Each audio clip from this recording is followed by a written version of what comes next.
Hey guys, Wesley here. I thought I'd show you guys two unique farming locations. One is Murgo's Loft Middle, the other one is Lecture Building. They both have their unique differences, which is basically that they're opposites of each other. And I'll put a annotation in the video for which one you want to go to if you want to skip the other one. If you want to see them in order, it goes from left to right. In between the videos there will be a little tip on how to get to the checkpoint faster, and it's up to you. Also, if you want to have the exact numbers that I get for the farming, you need to have 3 moon runes. 2 can be accessible through the Nightmare of Mensis, which is a very end game level, while 1 can be equipped very early on, the Yharnam Unseen Village. If you don't have the moon runes, you can still do this. It's not impossible. It's just these can help you get tons of echoes doing this way, because I think this is at least 60 or 50% more echoes per kill. And I'm not even talking about the overkill bonus you can get if you just keep charging your R2 or doing the most output damage of your weapon or some shit like that. But this is a really great way of getting more echoes out of your enemies, is using all 3 moon runes. So the lecture building, all you gotta do is take a far right if you have this door open. I'm assuming you can open it first try. I don't think you need to get a key or anything, but if you do, it's not a hard area.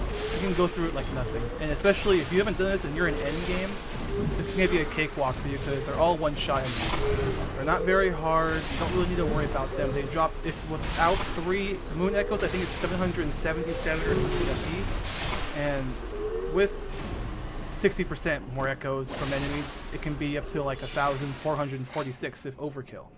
And the easy way to reset the checkpoint is you could just kill yourself with the Shikage. Just keep, putting it in his trick form and keep doing the R2 swing or whatever, and you can easily kill yourself this way. It's a very cheap way than using the Bold Hunter's Mark, and I like this one because you can put your echoes somewhere very safe. You don't need to worry about them if you die, and you can also use the Logarius wheel if you so desire.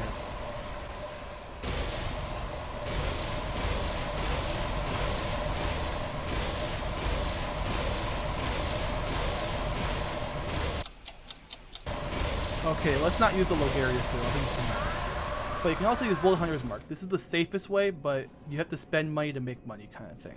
Where you have to buy these and then you can immediately use it and it'll reset the checkpoint. You have to keep your echoes so you don't have to worry about going to retrieve them. And it's an overall simpler use of using them. In the lecture room, I don't think you should use this because it just shreds off a couple seconds and you gotta spend a couple echoes just to even buy one.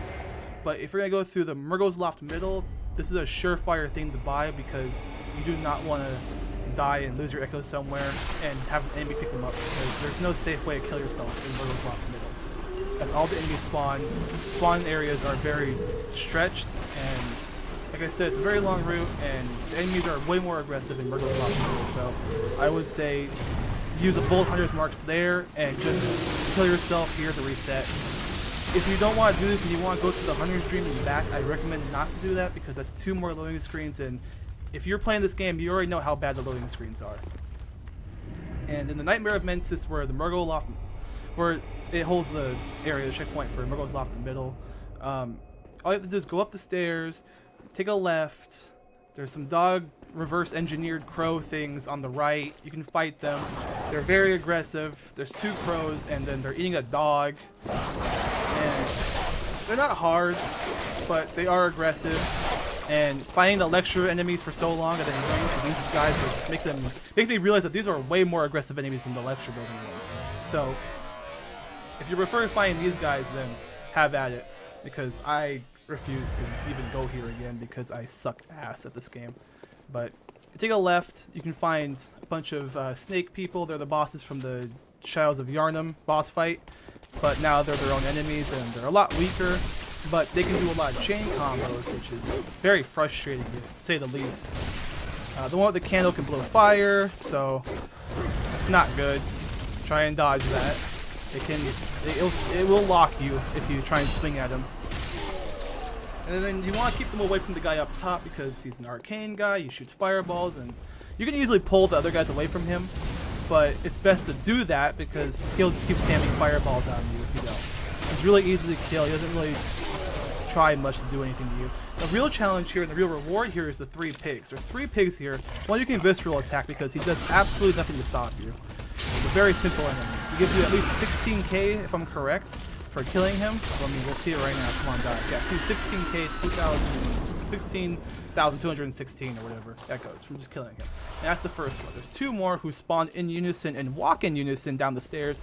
You can try and pull one away from the other, but what I've learned is the best trick is to run up to both of them so that way they can't do the charge attack on you where they rush you down and charge you, as you'll see here. I'm pretty sure anyone that's seeing this is like, wow, you really suck. There's easy ways of doing this and all that kind of crap.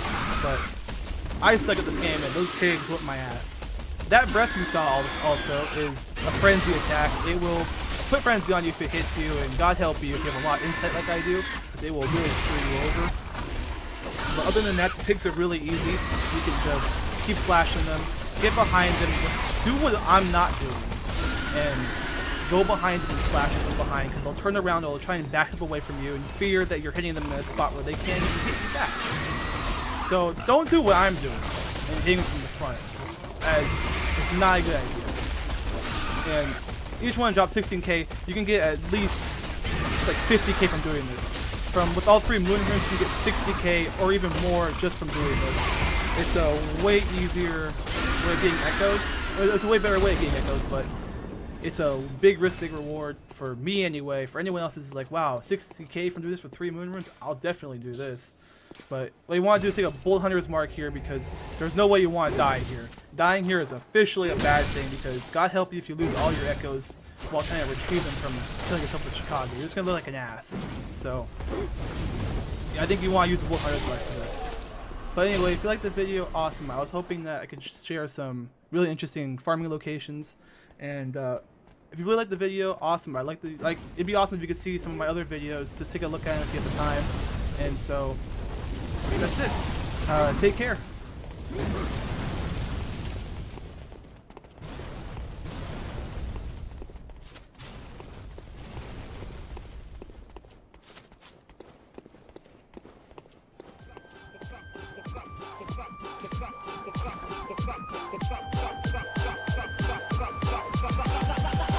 What's the funk, baby?